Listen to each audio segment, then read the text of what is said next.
नमस्कार, मी चित्रा More food mania 24/7 या चॅनलवर स्वागत करते। आज आपण करणार आहोत विदर्भ स्पेशल झुणका।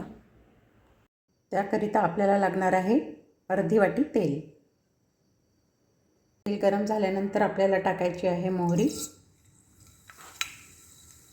अर्धा चमचा मोहरी, अर्धा चमचा जिरे, उभा चिरलेला कांदा, एक मोठा कांदा मी इथे घेतलेला आहे।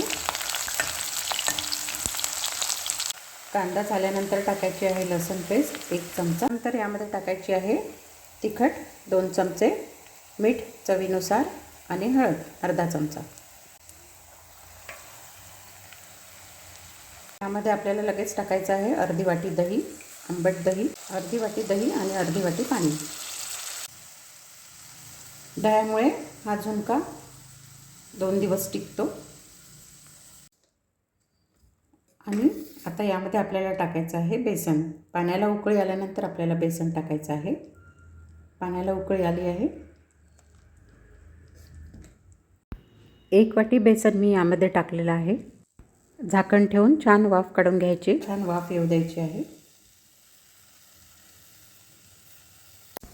दुधाच्या दशमीबरोबर हा झुणका खूप छान लागतो आणि प्रवासामध्ये 2 दिवस टिकतो सुद्धा। अशा प्रकारे हा झणझणीत असा झुणका तयार झालेला आहे।